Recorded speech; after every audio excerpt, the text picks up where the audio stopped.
this video a supplement that improves kidney function by more than 10 points This is the guy. in stage 4 and 5 CKD patients, and the reason why they are trying to ban it. Huh? Catherine here. I've been helping CKD patients for more than a decade now, and you can be sure that I've had some experience with natural remedies and supplements over these years. So, are supplements good for you? Or is taking any supplement going to give you kidney stones, ruin your liver, calcify your arteries, and leave a horse head in your bed? These are, of course, the 5 supplements authorities and internet doctors don't want you to take, including some of the most effective supplements I recommend most CKD patients taking. Today, I want to use them as a way to uncover some internet misinformation. And don't miss my number 1 in particular, because that one improved the kidney function of CKD stage 4 and 5 patients by 10.3%. Number 5, let's start with a supplement that has been shown incredible anti-inflammatory properties that fights diabetes and that may even help with proteinuria in some cases.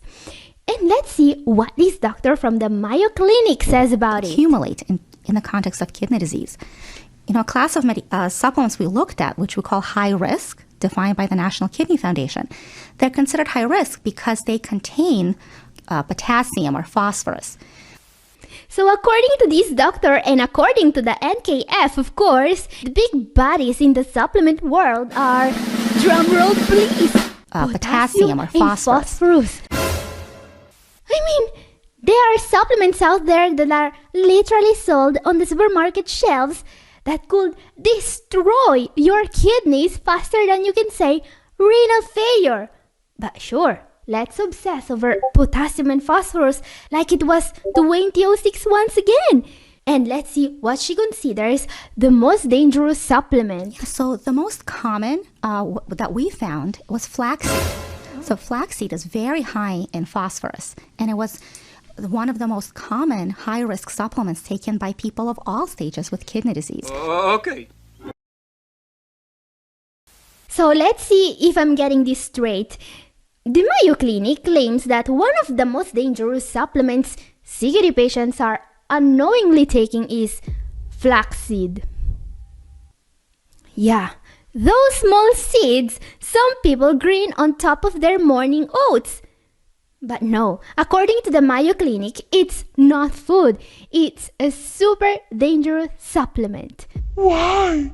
Because it contains phosphorus. Yeah, let's forget for a moment that flaxseed is food, not a supplement. I mean, what the heck, Doc?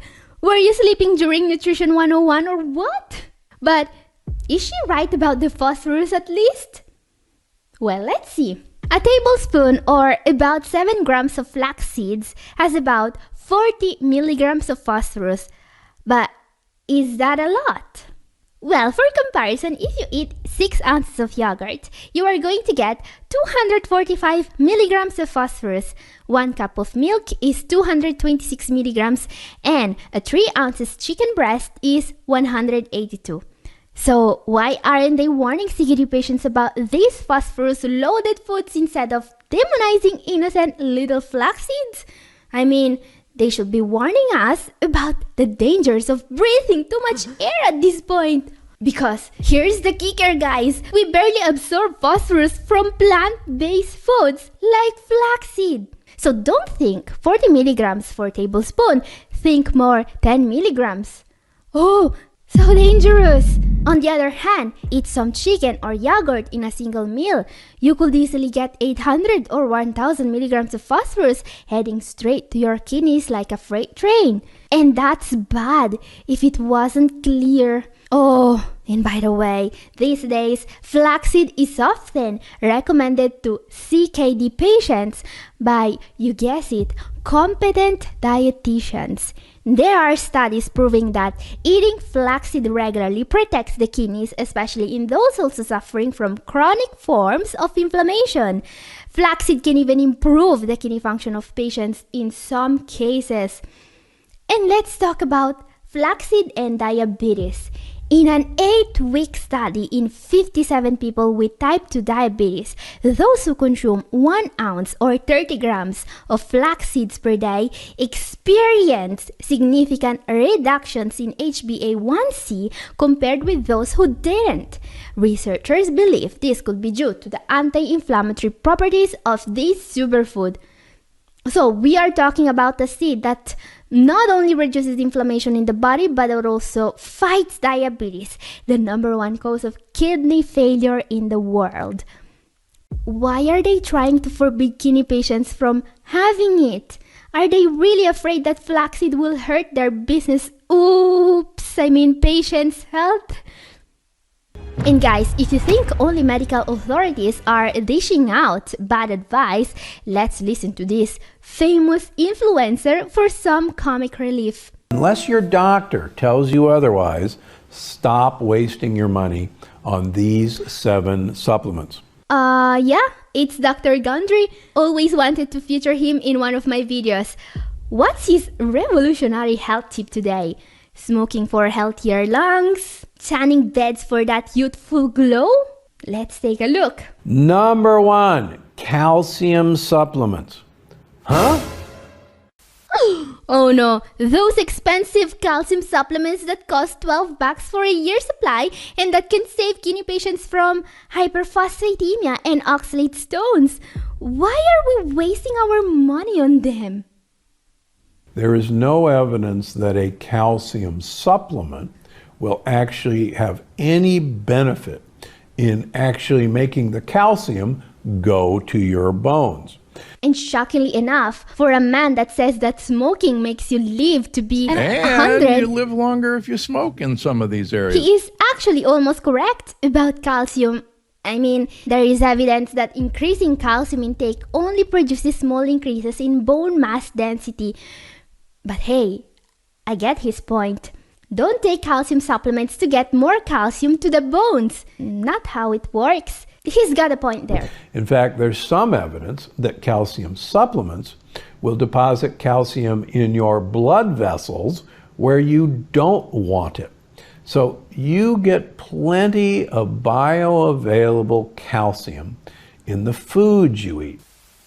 So, calcium from supplements, it goes into your arteries, while if you get it from foods, it goes into your bones, he says, which is not exactly what science says.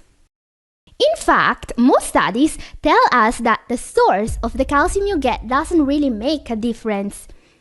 As we can read, increasing calcium intake from dietary sources or by taking calcium supplements produces small non-progressive increases in bone mass density, which means that it's not where you get your calcium that matters, says science. Now, my advice about that is, if your goal is improving your bone density, focus on vitamin D and vitamin K2 rather than calcium. I mean, the human body is a little bit more complicated than supplement calcium. Get more calcium in the bones. Who could have guessed? For sure, not Dr. Gundry. Interestingly enough, people who have some of the longest life expectancy, the Acciarolis in southern Italy, are small fish eaters, anchovy eaters, sardine eaters. In fact, he is rambling about how you should eat sardines instead. Why? Because the Acciarolis eat them. Now guys, as someone who lived in Italy for most of her life and that actually researched this topic, I can tell you that the Acciaroli in southern Italy are a group of 14 families that inhabited a small village in Sicily that completely disappeared more than 100 years ago. This you see here is all that remains of their homes. People who have some of the longest life expectancy, the Acciarolis in southern Italy, Nothing. They are all 6 feet under, Dr. Gundry. They are eating nothing. And thank you for all the misinformation and the ghost town diet advice. Now guys, his advice of trying to get most of your calcium from food is right if your kidneys are healthy and you don't have issues absorbing calcium. But do you know who always has issue with too little calcium? Yeah, people with kidney disease. Actually, if you have kidney disease, supplementing calcium may be a way to fight mineral and bone disorder, but not because it gets more calcium to your bones. No, because it binds to phosphorus and oxalate in the intestine, preventing these dangerous compounds from entering the bloodstream in too high amounts. And phosphorus is really dangerous for your bones because the only way for the body to excrete it is to bind it to, you guess it, calcium from your bones. Yeah, this is why I often recommend taking around 1200 milligrams of calcium carbonate at meals. Now, this only applies to patients with too high serum phosphorus levels and calcium in the right range. And while this is very common in CKD patients in stage 4 and 5, I don't really recommend taking calcium supplements without monitoring your calcium and phosphorus levels. Time for our number 3 now. Okay guys, let's go from an influencer that everyone knows to one that nobody has ever heard of. And she's actually discouraging her audience from taking some of the healthiest vitamins out there. Let's take a look at her video. Here are 3 supplements that you should never take. And this is something that I want at number 1 on my list, folic acid. Oh look, it's folic acid. And that's a real kidney saving vitamin. Loads of studies back its use for people with CKD. I mean, especially those who aren't thrilled about the prospect of ending up on dialysis. So, what enlightening insights does this lady have to share?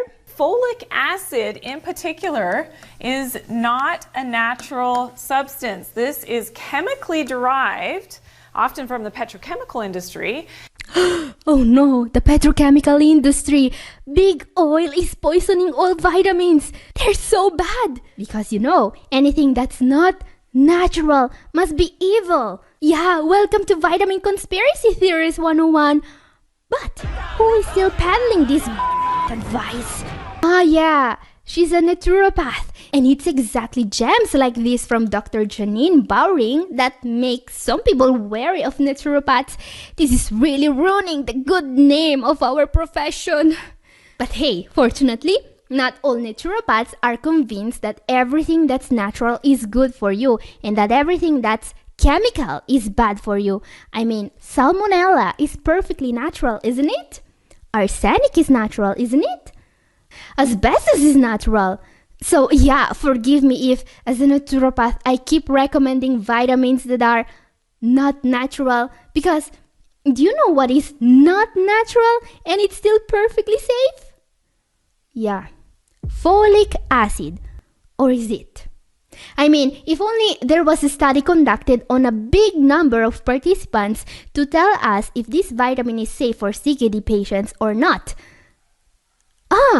Here it is, a study conducted on 15,104 participants that clearly proved that taking 0.8 milligrams a day of folic acid reduced the risk of CKD progression and the rate of eGFR decline by 56% and 44% respectively. Yeah, this vitamin can literally save your kidneys.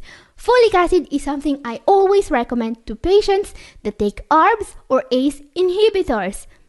But hey, there is more. Is ascorbic acid. So this, unless it says that it is from a natural source, ascorbic acid, your vitamin C, tablet, capsules, chewables, unless it says that it's from berries or a whole food source, is synthetically derived. And the way that they do this is usually they're using genetically modified corn plus a strong acid to Oh, so scary. A synthetic vitamin that's manufactured from a genetically modified plant with a strong acid.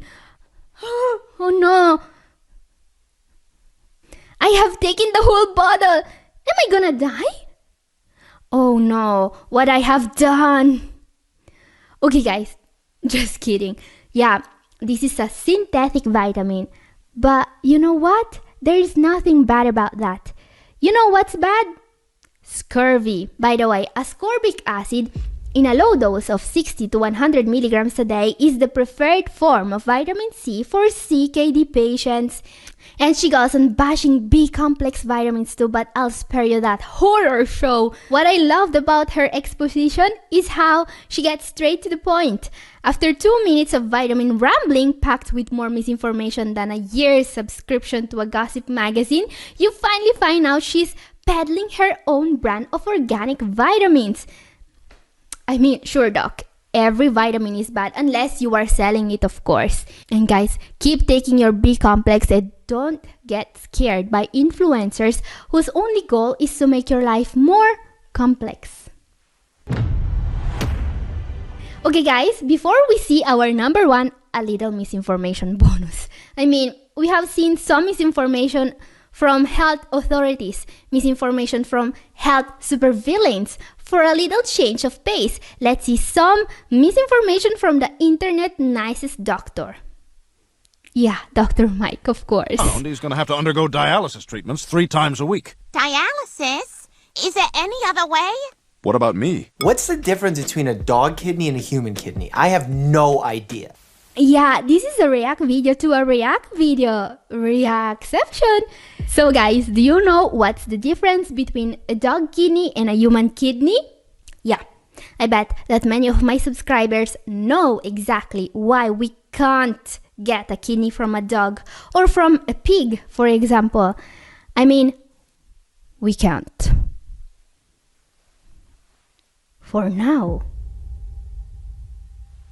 Like, I assume it's similar, but I feel like dog kidneys might not last as long. And this is correct. Your dog's kidneys are similar to yours, but you can't harvest them for a transplant. I mean, some people can't get a match with their siblings. How could anyone even think that getting a kidney from a dog will be a possibility? Sorry, Peter never would have survived the surgery. I mean, dog kidneys? I'm not even sure dogs have kidneys. What? Do dogs have kidneys? Yes. Ah, this is the guy.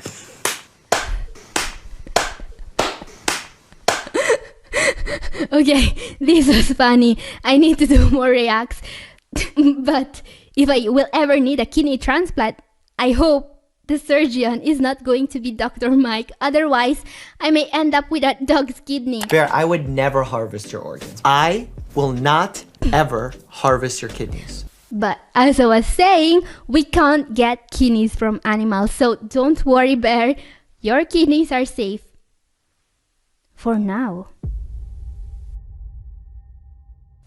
No, just kidding. Because while it's true that we are working on xenotransplantation or creating animals that can donate their organs to us, we need to bioengineer these animals from the ground up to be able to harvest their kidneys. They are basically clones that are born in a lab. Yeah, for those of you that, just like Dr. Mike, don't know why we can't get a kidney from an animal, the reason is a phenomenon called hyperacute rejection. Now, if someone receives an organ, even if the donor is a match, their body will recognize the organ as a foreign object. That's normal rejection. Without the appropriate medications, even if the donor is a match, the immune system will detect the new organ and it will destroy it in just a few days. This is why transplant receivers need to take immunosuppressants. Now, could you imagine what would happen if the organ came from an animal? Medications will never be enough. Rejection will be extremely strong, hyperacute. Yeah, they tried this in the past, and you could have watched the transplanted organ fail and turn dark in a matter of hours. So yeah, that's what would happen if someone tried to transplant a dog kidney into a human. Okay guys, time for our number one now. This is the supplement that improved the kidney function of chronic kidney disease stage 4 and 5 patients by 10.3%. Let's find out what supplement is this by reading the website of the American Kidney Fund. The part about the herbal supplements you need to avoid, of course. And on top of their list, we can find astragalus. And that's why astragalus is our number one for today. I mean, where are we going to find another supplement that was used in 22 studies involving 1,323 participants to lower creatinine levels. In fact, participants of the study were able to achieve, on average, a reduction in creatinine level of minus 21.39 micromole per liter, and many of them were in stage 5, and this was observed in most studies in just 3 months. Now guys, the thing about astragalus is that it is extremely powerful when it comes to lowering creatinine levels naturally, especially in patients in the advanced stages of CKD. In a study conducted on 35 participants in stage 4 and 5 only, the decline of renal function was reversed in just 3 months after starting astragalus. Incredible! So in just 3 months, the kidney function of the participants was a whopping 10.3% higher than it was before taking this supplement. The way you could take this supplement is pretty straightforward. In this study, CKD patients have been taking 2 to 4 grams of astragalus powder per day. Now, astragalus also has some interactions worth noting. It can increase the activity of the immune system, which is a good thing unless you are a transplant receiver. So avoid this one if you are taking medications to modulate your immune system. And is that why the Kidney Fund is trying to scare away CKD patients from astragalus? We don't know, but to be fair to the American Kidney Fund, what they say about astragalus is that it may affect your kidney function. They don't say it will damage your kidney function, do they? So yeah, don't take astragalus, don't take the risk that it will improve your kidney function. Now guys, if you want to see more supplements that come with the serious risk of improving your kidney function, my video up here is for you, and this is all for today. Thank you for watching. God bless you all. Bye-bye.